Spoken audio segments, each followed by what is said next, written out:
우리가 예수님을 믿고 따르면서 기억해야 할 것이 있습니다. 예수님이 주신 복음의 본질을 바르게 이해하는 것입니다. 우리는 배운 대로 기억하기도 하고 듣는 대로 기억하기도 합니다. 배운 대로 기억한다라고 하는 것은 가르쳐준 내용을 기억한다라는 것을 의미하고, 듣는 대로 기억한다라고 하는 것은 가르쳐준 사람의 말에 내가 이해한 대로 기억한다라는 것이죠. 전해준 사람의 그 내용을 그대로 받고 마음에 간직한 사람이 있지만은, 전해준 사람의 말을 내 생각으로 또 재해석해 갖고 내가 기억하게 된다라는 것입니다. 그러므로 중요한 것은 가르치는 사람도 잘 가르쳐야 되고 듣는 사람도 잘 들어야 됩니다. 오늘 성경의 에베소 교회에 이제 이런 문제가 있었어요. 본질에 대한 문제가 있었습니다. 첫 번째 보니까 에베소의 복음의 본질을 가르칩니다. 사역자가. 에베소는 지금의 터키 서쪽 끝에 있는 큰 도시입니다. 터키 그 서쪽 끝에 있는 아주 큰 도시인데, 하나님은 그곳에 있는 사람들을 구원하기 위해서 여러 방법을 사용하셨습니다. 바울이 2차 전도 여행을 마치고 고린도를 떠나 안디옥으로 올라가는 도중에, 그 짧은 시간이었지만 항구에 이제 배가 좀 기항하게 됐었을 때 회당에 들어가서 잠깐 가르쳤잖아요. 그리고 그 지역의 장자 복음을 전하기 위해서 자기 동역자였던 브리스길라와 아굴라 부부를 그곳에 남겨두잖아요. 남겨두는 것은 전도하라는 것입니다. 하나님 말씀을 가르치라는 것입니다. 이어서 아볼로 사역자가 에베소에 와서 또 전도하게 됩니다. 가르치면 전도하죠. 그리고 아볼로가 에베소에 있다가 이제 고린도로 올라가고 그러는 여간에 바울이 안디옥에서 에베소로 내려왔습니다. 에베소에 복음을 전하기 위해서요. 에베소에 복음을 전하고 싶은 그 마음이 바울에게는 항상 있어서, 큰 도시고 그쪽에 복음을 전하게 되면 그 지역의 복음의 여파가 상당히 더 원활하게 퍼져나갈 수 있겠다 이 생각을 했기 때문에 처음부터 에베소에 이 복음을 전하고 싶었었어요. 사실은 이제 바울이 그곳에 와서 만난 신자는 불과 12명이었습니다. 7절 말씀 보면 여러분이 아시는 대로 12명이었어요. 12명은 물론 많은 사람이죠. 많은 사람이라고 할 수 있지만은 바울이 회당에서 전하고 브리스길라와 아굴라 부부와 또 아볼로가 전한 것에 비하면 또한 그리 많은 수라고 말할 수는 없어요. 그 큰 도시 안에 12명이라고 하는 것은 많으면서도 또 많은 수다 이렇게 볼 수는 없다라는 것입니다. 자, 그러면은 그렇게 또 열심히 여러 사람이 복음을 전했는데 겨우 12명밖에 없었다. 어떻게 해석할 수 있을 것 같아요? 에베소 지역이 복음을 전하는데 결코 쉬운 도시가 아니었다라는 것을 우리로 알게 해요. 그렇지만 하나님은 포기하지 않고 바울을 거기 오래 머물게 하면서 복음의 씨가 깊이 뿌리 내리도록 하셨습니다. 아마 여기서만큼 그렇게 오랫동안 머물면서 복음을 전한 지역이 없었어요. 사실은 하나님은 반대가 심하다고 포기하시는 분이 아닙니다. 그곳에 구원받아야 할 사람들이 있기에, 그곳에 하나님의 백성이 있었기 때문에 하나님은 많은 난관을 무릅쓰고 당신의 사자들을 보내시고 복음을 전하게 하신 겁니다. 사실 여러분, 그런 하나님의 그 열심이 있었기 때문에 오늘 우리도 하나님의 자녀가 되어 있는 거 아닙니까? 우리를 사랑하셔서 한반도에 복음이 전해졌잖아요. 처음에 복음이 들어왔을 때 쉽게 복음이 확 퍼져나간 것은 아니었지 않습니까? 복음이 제대로 전해지고 뿌리를 내리는 과정 속에 많은 희생이 있었고 순교가 있었고 이런 과정들이 있었잖아요. 여러 어려운 상황을 넘어서 우리를 불러서 하나님의 가족이 되도록 복음을 전해주셨습니다. 그 가운데 우리가 하나님의 자녀가 되었다라는 게 얼마나 기쁘고 감사한 일인지, 그래서 내가 하나님의 자녀가 된 과정을 생각하면서라도 우리는 아버지께 깊이 감사할 수 있어야 돼요. 이제 에베소에도 그렇게 하나님의 열심으로 많은 사람을 통해서 또 복음을 전하게 했었는데, 에베소에서 전도를 받은 사람들이 아직도 그리스도의 복음의 본질에 이르지 못하고 있었습니다. 그러니까 복음을 받는 것도 중요하지만은 그 복음의 핵심 내용을 바르게 알고 믿고 따라가는 거, 이거 중요합니다. 근데 에베소에는 그게 아직 안 됐었어요. 그래서 바울이 그곳에 내려와 가지고 너희가 믿을 때 성령을 받았느냐라고 묻습니다. 너희가 믿을 때 성령을 받았느냐라고 물어요. 그들이 대답합니다. 아니다. 우리는 성령이 계심도 듣지 못했다. 여러분, 기독교의 복음에 성령이 얼마나 중요합니까? 그런데 성령이 계시다라는 것도 듣지 못했다라고 대답해요. 그건 무슨 말씀인 것 같아요? 성령에 대해서 가르치는 자가 없었다라는 것이잖아요. 바울이 다시 묻습니다. 그러면 너희가 무슨 세례를 받았느냐라고 물으니까 요한의 세례입니다 라고 대답을 합니다. 우리가 이제 요한의 세례는 바로 앞에 18장에서 아볼로가 요한의 세례만을 가르쳤다 했잖아요. 그 세례 요한 초종자들이면서 또한 예수님에 관해서도 알고 자신을 예수님의 제자라고 이해했던 사람들이에요. 이 사람들이 예수님을 요한의 제자들이면서 예수님에 대해서 듣고 예수님을 따르고 있었기 때문에 예수님의 제자다, 그렇게 이해하고 있던 사람들이었습니다.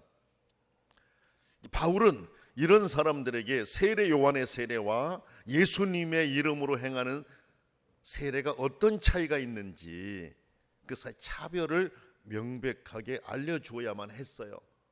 모르고 있는 그들이 가르쳐 줘야 되잖아요. 왜? 세례 요한에 머물러 있었으면 안 되잖아요. 예수님의 세례, 예수님의 가르치신 복음 안에 들어와야만이 비로소 하나님 백성이지 않습니까? 그래서 사도 바울은 그것을 알려줘야 될 과제를 안고 있었어요. 여러분, 그 요한의 설교 기록을 우리가 보면 요한의 가르침과 예수님의 가르침 사이에 현격한 차이가 있다라고 하는 것을 알 수 있는데, 여러분 제가 한번 볼게요. 마태복음 3장 7절로 12절 요한이 외친 내용입니다. 요한이 많은 바리새인과 사두개인들이 세례 베푸는 대로 오는 것을 보고 이르되, 독사의 자식들아, 누가 너희를 가르쳐 임박한 진노를 피하라고 하더냐? 그러므로 회개에 합당한 열매를 맺고 속으로 아브라함이 우리 조상이라고 생각하지 말라. 내가 너희에게 이르노니 하나님이 능히 이 돌들로도 아브라함의 자손이 되게 하시리라. 이미 도끼가 나무 뿌리에 놓였으니 좋은 열매를 맺지 아니하는 나무마다 찍혀 불에 던져지리라.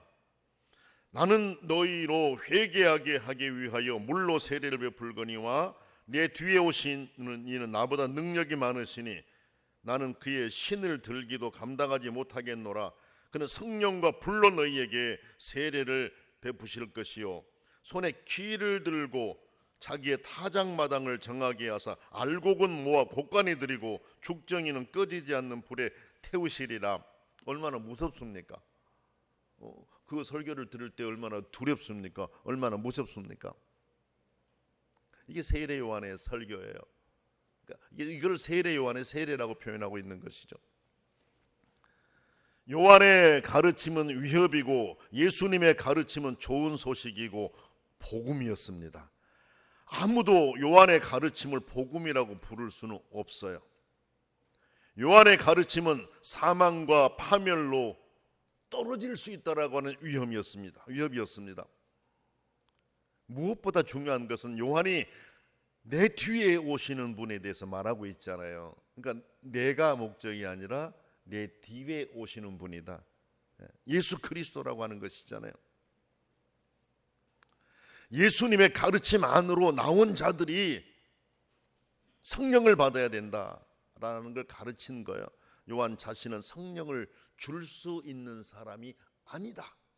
내 뒤에 오시는 분이 성령을 보내실 분이다 라고 가르치고 있지 않습니까? 그래, 성령은 성부 하나님과 성자 예수님을 통해 우리에게 오시잖아요. 그러나 요한의 가르침, 비록 요한의 세례가 예수님의 복음은 아니었다 할지라도 요한의 가르침은 필요합니다. 필요한 단계죠. 왜 그래요? 우리가 저주 아래 있음을 깨닫게 하고 그리스도를 찾고 발견하여 따르도록 하는 계기를 마련해 주기 때문에 요한의 세례 중요합니다. 그렇지만은 요한의 세례에까지만 머물러 있으면 안 된다라는 거예요. 그걸 통해서 요한도 말했잖아요. 내 뒤에 오시는 분, 성령을 주시는 분. 그래서 예수님께 나가야 됐는데 에베소에 있는 분들이 복음을 받아들이고 예수님에 대해서 들었지만은 아직까지 요한의 그 회개의 외침만을 들었던 거예요. 예수님이 주시는 진정한 기쁨과 평안과 복음에 대한 내용을 듣지를 못한 것이죠. 여러분, 우리 힘으로는 요한이 행하라고 하는 것들을 다 이행할 수 없습니다. 어떻게 다 이행할 수가 있겠습니까? 성령이 우리 안에 계셔야만 바른 삶을 결단하며 따를 수가 있습니다. 그러니까 요한이 아무리 그렇게 외쳐도 예수님이 보내주신 성령이 그 안에 있어야만이 우리가 하나님이 원하시는 방향으로 살아갈 수 있어요. 그러므로 성령을 받아야만 하는데 그 성령은 회개에서 각각 예수 그리스도의 이름으로 세례를 받고 죄 사함을 받으면 선물로 우리 안에 오신다. 사도행전 2장 38절에 그렇게 말씀하고 있어요. 우리가 예수 그리스도를 믿을 때 성령은 우리 안에 선물로 주셔요. 자, 우리는 이 복음의 진리를 바르게 알고 주를 따라가야 됩니다. 하나님을 두렵고 무서운 분으로만 아는 신앙이 아니라 나를 사랑하시고 내게 은혜를 주신 분으로 알고 믿음의 길을 가야 됩니다. 물론 우리의 잘못을 회개하며 나가야 해요. 그렇지만 하나님은 나를 위해서 선한 일을 행하셨고 또한 나를 위해서 선한 일을 행하시기 위해서 준비하신 분이시다 라는 걸 믿으면서 나가야 됩니다. 지금도 나를 위해서 귀한 일을 계획하시고 나를 인도하시는 분이심을 고백하면서 그분을 따라가야 됩니다. 되게 예수님을 믿고 따르면서도 하나님을 무섭고 두려운 하나님으로만 알고 섬기는 분들이 계셔요. 그러나 하나님은 우리 아버지시잖아요. 아버지, 사랑으로 나를 돌보시는 아버지, 그 사랑으로 나를 안고 나를 살리기 위해서 외아들 예수 그리스도까지 십자가에 달아 죽게 하시면서 그 희생을 통해 나를 사셔서 나를 구원하신 그 사랑의 아버지, 그 아버지에 대한 믿음이 우리 안에 있어야 된다라는 것입니다. 그래서 믿음의 본질에 대한 내용을 이렇게 가르쳤습니다. 두 번째로 에베소에서는 두란노 서원에서 가르치며 전도했다 그랬어요. 사도 바울이 회당에서 석 달 동안 담대히 하나님 나라에 관해서 가르치고 권면했지만 어떤 사람이 마음이 굳어져 순종하지 않고 이 도를 비방했습니다. 그렇게 그 본질에 대한 내용, 예수 그리스도 복음의 내용을 전했었을 때 듣지 않고 비방을 했어요. 그러니까 전도의 방법을 좀 다르게 합니다. 좀 바꿉니다. 방식을 바꿉니다. 하나님은 장기 계획을 세우고 두란노 서원에서 끈질기게 바울을 통해서 복음을 가르치는 방법을 사용하게 하셨습니다. 여기 서원은 강의실을 말해. 강의실. 서원은 강의실을 말하고 두란노는 당시 한 스승의 이름이었어요. 그러니까 그 한 스승이 수사학이라고 되게 그렇게 보고 있어요. 수사학을 가르치는 그 선생님이 운영하는 강의실, 이게 두란노 서원이에요. 두란노라고 하는 선생님이 운영하는 강의실이었어요. 그러면 그 선생님이 거기서 강의를 하고 있는데 어떻게 바울이 거기서 강의를 했단 말이야? 그 선생님이 하고 있는 시간인데 내가 어떻게 바울이 거기서 강의를 할 수가 있어? 이렇게 말할 수가 있죠.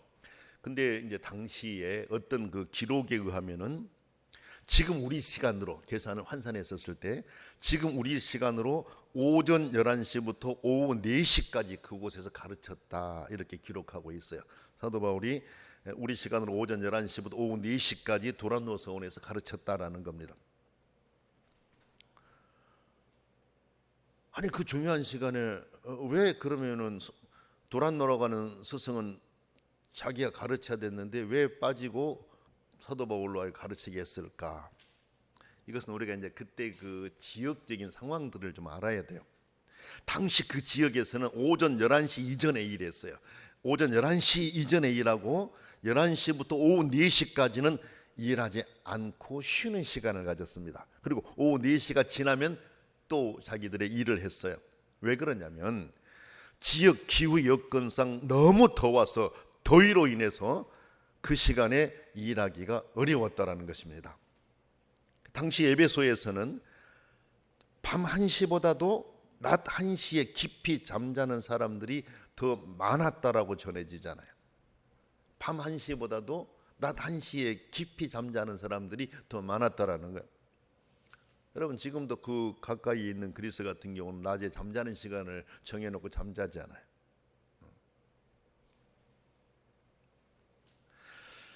그러니까 사도 바울은 그 쉬는 시간을 활용해서 선생님과 도란노라고 하는 선생님과 그 도란노의 선생님의 가르침을 받는 그 사람들이 쉬는 시간, 그 시간을 활용해서 가르친 겁니다. 그러니까 여러분 가르치고자 하는 열심과 배우고자 하는 그리스도인들의 열심이 만난 거예요. 그렇잖아요, 그죠? 지금 여기 성경 공부하려고 도란노 서원에 모여온 분들도 그쪽 지역 사람들이기 때문에 그 시간을 피해서 쉬고 싶을 거 아니에요. 그렇지만은 그 시간에 나와서 배운 것이고 사도 바울은 그 시간에 가르친 것입니다. 우리가 어떤 상황들에 대해서 불편한 시간에 대해서 말을 할 때가 있어요. 근데 우리는 이것을 보면서 부끄럽다는 생각이 들었었어요. 그렇죠? 다른 사람들이 할 수 없어 쉬는 시간에 가르치고 배우고 그러면서 행복해야 하고 얼마나 좋습니까? 그렇죠? 그리해서 아시아 사람 거의 다가 복음을 듣도록 하셨다. 10절에 그렇게 나오잖아요. 2해 동안 이같이 하니 아시아에 사는 자는 유대인이나 헬라인이나 다 주의 말씀을 듣더라. 여러분 이 내용은 도란노 서원에 와서 공부하러 온 사람들이 많았다고도 볼 수 있지만은 도란노 서원에서 공부해서 배운 사람들이 또 나가서 전했을 거 아니에요. 그 내용을 가르쳤을 거 아니에요. 얼마나 많이 확장돼 퍼져나갔는가 이 내용을 성경을 통해서 우리 가르쳐주고 있습니다. 듣든지 듣지 않든지 모두에게 가르치고 알려주는 작업을 또 하는 거였어요. 얼마나 많은 사람이 믿음을 가졌는지는 말하진 않아. 그렇게 들었어도 정말 예수님의 제자가 된 사람이 몇 명이다 얼마다 이 내용은 여기 밝혀 있지 않잖아요. 사도행전 같은 데는 밝혀주잖아요. 5천 명이 되었다 3천 명이 나오잖아요. 그 내용은 여기 밝혀주지는 않아요. 그러나 전도자의 도리를 다한 것입니다. 꾸준히 가르치는 방식으로 복음을 전한다라고 하는 것, 이것이 에베소 전도의 특징이었습니다. 다른 데서 전도한 것과 에베소에서 전도한 것 특색이 도란노 서원이었어요. 도란노 서원. 10절을 보면 2해 동안이라고 했는데 좀 뒤에 사도행전 20장 31절을 보게 되면 전체 기간을 계산한 것 같아요. 3년이라고 했어요. 3년. 그러니까 우리가 앞에 여기 석 달을 가르쳤다는 내용 나오잖아요. 앞에도 이게 석 달 더하기 2해 그리고 다른 것도 합산했었을 때 3년 에베소에서 머무르며 가르쳤다라는 것이에요. 상당히 오랜 기간 그곳에서 가르치면서 전했습니다. 그래요. 우리가 복음의 진리 안에 바르게 들어서는 것은 함께 모여서 가르치고 배우고, 그러면서 우리가 진리 안에 점점 가까워지는 거고, 온전하게 진리를 다 받아들여서 내 것으로 삼고 예수 그리스도를 믿고 따라갈 때 그 행복은 이루 말할 수가 없어요. 그렇죠? 복음의 진리라고 하는 것은 어떤 사람이 예를 들어서 전하고 간증하고 뭐하고, 물론 그것도 은혜의 믿음에 도움은 될 수 있어요. 그러나 복음의 핵심 내용, 이걸 우리가 마음에 꼭 갖고 살아가야 돼. 우리가 예수 믿는 그 기본이 그거잖아요.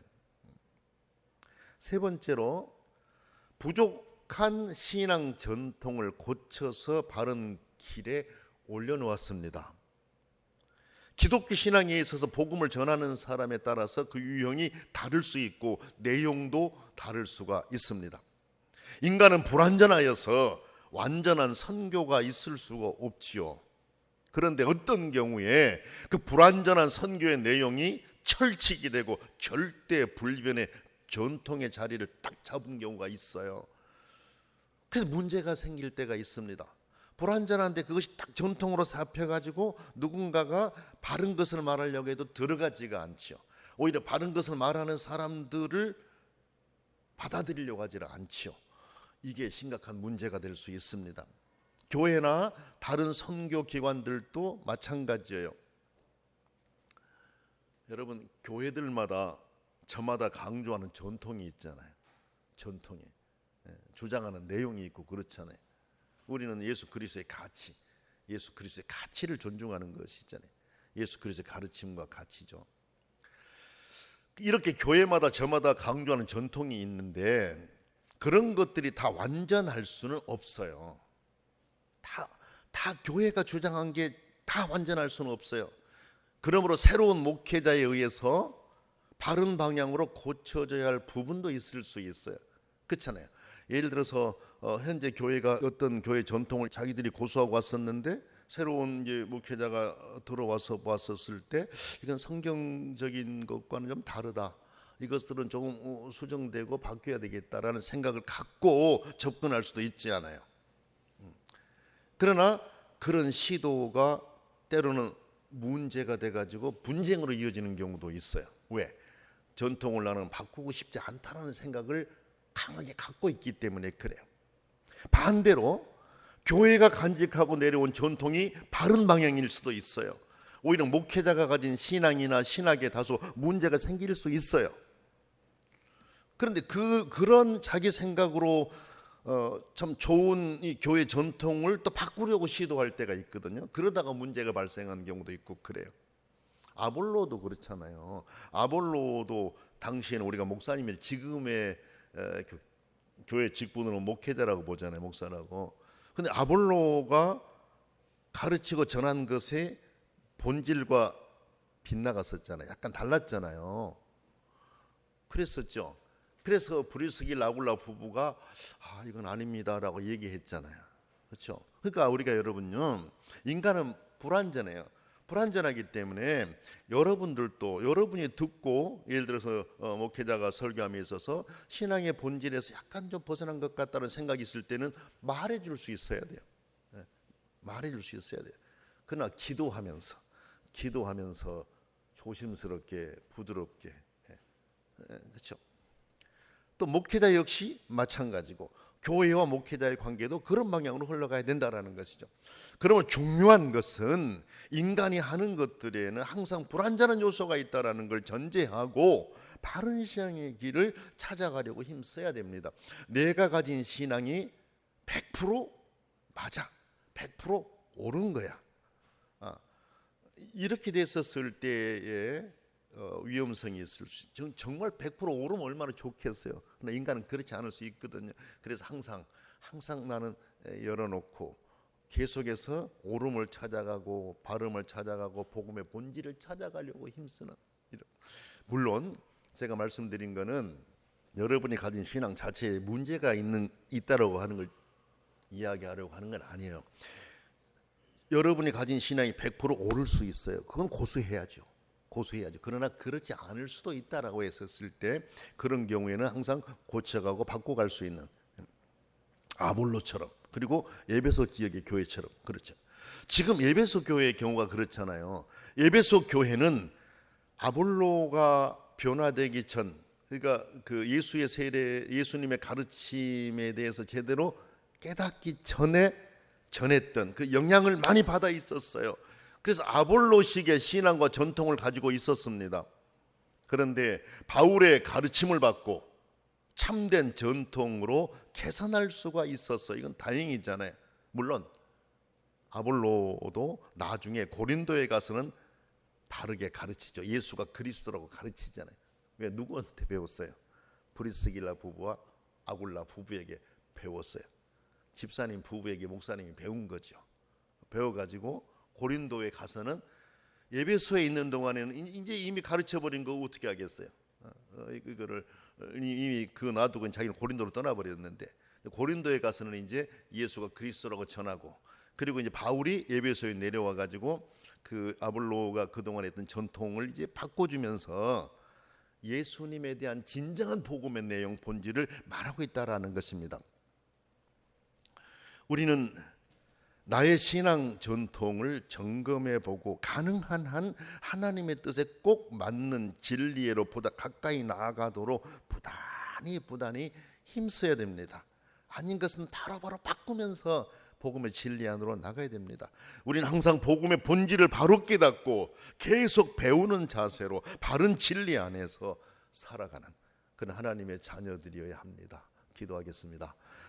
거룩하신 아버지 하나님, 오늘 우리를 사랑하셔서 아버지의 자녀가 되게 하셨고 예수 그리스도로 인한 복음의 진리 안에 서 있게 하시니 감사합니다. 날마다 더 새롭게, 더 깊이 예수 그리스도의 복음의 진리 안으로 빠져들어 행복해하는 그런 믿음의 삶이 되게 하여 주옵소서. 예수님의 이름으로 간절히 기도드립니다. 아멘.